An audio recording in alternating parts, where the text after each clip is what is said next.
Maraming pagkakamali sa buhay natin minsan ang napagdidesisyon natin o napagdadaanan natin at depende na rin sa inyo ito kung gusto nyong ma-improve o gusto ninyong magkaroon man lang ng kumbaga mas maayos na pamumuhay dito sa Canada at ilan din ito sa mga bagay na kung saan ay makapagbibigay ng tinatawag nating problema pagdating ng araw. May mga bagay naman talaga na sadya talagang napagdadaanan natin o yung common mistake kung tawagin natin sa buhay nating mga Filipino pagdating natin dito sa Canada at isa kami sa nagkaroon ng ganitong problema o isa kami sa dumaan din sa mga ganitong ilang pagkakamali na sa ngayon ay naituwid na natin at isa ito sa mga gusto kong pag-usapan natin sa ngayon dahil gusto ko rin sa inyo na maiparating sa inyo na sana wag na maulit yung mga ilang pagkakamali namin o ng mga nauna rito o ng mga ilang kababayan natin na nagdili-dali sa pagtanggap nila sa bagong hamon ng buhay nila pagdating dito sa Canada. So, ibig sabihin, may mga pag-uusapan tayo, yung tinatawag nating mga common mistakes na talagang medyo magpapabago sa galaw natin bilang mga immigrant o bagong naninirahan dito sa Canada. So, syempre, kayo napaparating na ngarap at papunta na dito sa Canada o kaya naman nandito na, malaking tulong yung bagay na ito na binabasa ko ng mga nakararaang mga panahon pa actually na gusto kong i-share sa inyo pero sabi ko may mga bagay dito na medyo nasasaid yung aking pagkatao dahil alam ko na ako mismo. Pero mas mahalaga siguro na matanggap natin na mayroon tayong ganitong mga pagkakamali na ayaw na nating ulitin. So yung pag-uusap natin ngayon ay halaw na isinulat ni Anne C. McAfee or Annie na mayroong 11 mistakes to avoid as a newcomer to Canada na mula naman sa immigrationstationcanada.com. So yes, tama po kayo. Pag-uusapan natin yung mga common mistakes o yung mga pagkakamali ng mga immigrant na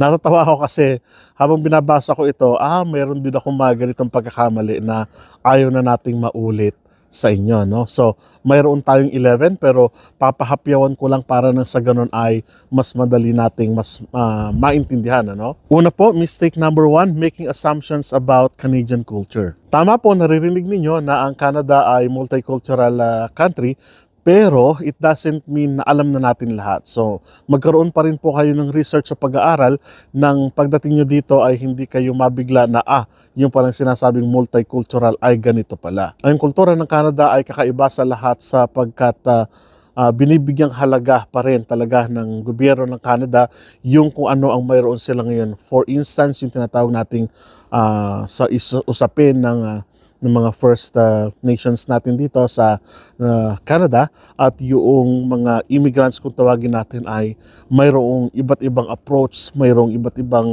masasabi natin na talagang binibigyang pansin ito. So mag-aral kayong mabuti kung ano ba ang kultura ng Canada, kakaiba ang kultura ng Canada at kultura ng Estados Unidos. Do not mix them sapagkat ayaw ng mga Canadians, ayaw ng mga naninirahan dito na you are comparing them to United States of Americans sapagkat iba po talaga ang kultura o magkaiba po talaga ang kultura. Number 2 or mistake number 2, not knowing your province inside and out. Dapat mag-research din kayo sa tinatawag nating province kung saan kayo titira, no? Kung yung weather, kung anong province, kung anong capital ninyo, kung anong mga cities ninyo, mga roads ninyo, mga trabahong available. You have to make a research on each province. Hindi yung pupunta tayo dito na ito pala dito, ganito pala dito, no? Mas maigi na mag-advance research na tayo sa YouTube, sa Google, lahat-lahat na o kaya naman sa mga government websites kung saan tayo pupunta para na sa ganun mas maging madali yung pag-a-adjust natin sa province na kung saan tayo pupunta. Number 3, insufficient credit history. Yan ang alam natin, basta mayroon tayong pera, makakabili tayo ng gusto. Kahit magbuhat pa po kayo ng milyon na halaga ng salapin ninyo dito sa Canada, mayroong mga bagay na titignan pa rin yung credit history nyo. Napakahalaga na tignan ninyo yung credit history nyo. Ibig sabihin itong credit history, tinitignan po kasi sa CRA kung maganda ba ang credit history mo or not. Halimbawa, sa pag-purchase mo, papautangan ka initially ng bangko and then gaano ka ba kadali o gaano ka ba kaingat sa iyong pananalapi. So yung credit history mo, nagbabayad ka ba agad o nagkakaroon ka ng hindi magandang history sa iyong credit. Kapag bad history, kung tawagin natin, usually hindi ka pwedeng mapautangan. Well, may mga company nagpapautang. Halimbawa, kukuha ka ng sasakyan o ng bahay, you must to have a credit history, good credit history para makautang ka ng panibagong utang. Kasi dito ang credit history ay napakahalaga. Ibig sabihin lang po nito, kapag umutang ka sa bangko, halimbawa, ay bayaran mo rin agad para mayroon kang good credit history. Number 4, unprepared for the competitive job market. Ayun, no? Napaka-competitive talaga ng job market dito sa Canada at makikita natin na talagang ang Canada ay medyo yung approach nila sa job market ay ibang-iba sa nakasanayan natin sa Pilipinas. No? Napakahalaga na tignan nyo, baka naman yung maging competitive nyo sa Pilipinas sa iba dito. For instance po, no, sa nature ng trabaho, iba ang nature ng trabaho dito at iba yung manner ng pagtatrabaho dito po sa Canada. So, tignan nyo po mabuti yun. Napakahalaga na magkaroon din kayo ng training o kaya naman kung bago kayo sumabak sa trabaho ninyo dito, mag-research po kayo, yan ang nauna at tignan po rin ninyo yung tinatawag nating approach ninyo doon sa mismong trabaho. Ano ba yung nature ng trabaho? Sabi ko, ibang-iba ang nature ng trabaho sa nature ng trabaho sa ibang bansa dito sa Canada at sa Pilipinas. So, pag-aralan nyo po yan, yung history ng trabaho na papasokin ninyo dito sa Canada. Hindi yung, pupunta na ako ng Canada, I will go for it and I will do it.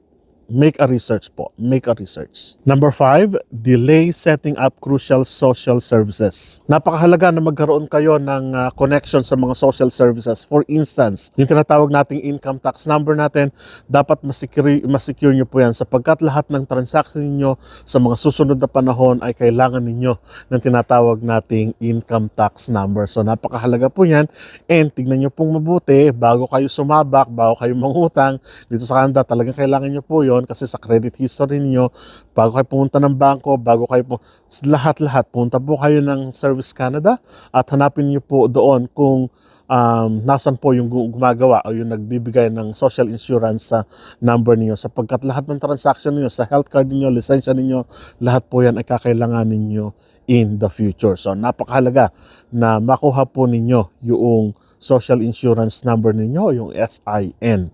Mahalaga po yan. Kasi yung ibang mga Filipino, saka na yan. And then later on, kailangan pala nila sa kanilang mga paycheck and everything. No? Insurances, lahat, health, everything. Basic route po yan, no? Na magkaroon kayo ng social insurance number. Number 6, slow to open a bank account. Ang sinasabi ng ilan, hindi ko naman kailangan mangutang, hindi ko naman kailangan ng transaction ng ito, hindi ko naman kailangan na may pera kasi may pera pa naman ako, padaraanin ko muna ang mga ilang buwan bago ako kumuha. This is wrong po na concept ng ilang mga kababayan natin o ng mga Filipino sapagkat una-una sa lahat, kailangan po natin ng bangko. Almost all ng transaction natin ay magaganap po sa bangko. Napakahalaga, kung sa Pilipinas wala po tayong bank account, dito po kailangan po natin na mayroon tayong sariling bank account. Hindi tulad ng Pilipinas na okay na yung cash basis pero kung minsan may mga tumatanggap po dito, hindi tumatanggap ng cash, card lang po, something like that. So kailangan po ninyo ng credit cards o na kaya ng debit card. So kailangan po ninyo ng bank account. So pagdating po ninyo dito, kaya nagsettle na po kayo, hanapin ninyo agad yung bank kung saan po kayo komportable. Number 7, not developing a meaningful network. Ito na yung palagi kong sinasabi sa inyo, okay na ako dito kasi may family and friends naman po ako. May family and friends naman ako na tutulong sa akin. Kung minsan, not enough ang family and friends. So, humanap pa po tayo na mas makakatulong sa atin like yung mga social services ng cities o kaya ng province para na sa ganon ay mabigyan po tayo ng karampatang tulong in terms of housing, finance, school, and so on and so forth. Napakahalaga ng mga social services na ibinibigay po ng Canada o ng city o ng province kung saan po kayo pupunta. So, hanapin po ninyo yung mga basic services na ganito. Free naman po ito usually kapag galing po sa gobyerno. No? Hanapin niyo po yun. Number 8, depending on a job to build Canadian experience. Yung sinasabi ko kanina, ang alam natin ay, okay na kasi may trabaho na ako, alam ko na yung trabaho. No? Pero mahalaga rin po, sumali tayo sa mga volunteer works. Ano? Tulad ko noon, medyo sumali ako sa mga volunteer works katulad po ng tinatawag nating sa food bank. Pagre-repack lang sa food bank, halimbawa sa mga Carmichael, something like that, mag-volunteer ka doon, papakain ng tao, something like that, makatutulong yon sa resume mo sapagkat sasabihin nila, itong tao na ito ay gusto na maka-widen yung kanyang social skills, something like that. At good points po yan kapag nailagay po ninyo sa inyong resume. No? So, tumulong po kayo, kaya naman, kung may pagkakataon, i-widen po ninyo. Hindi lang pa sa nakapofocus tayo na ito na yung trabaho ko, dito na ako. No?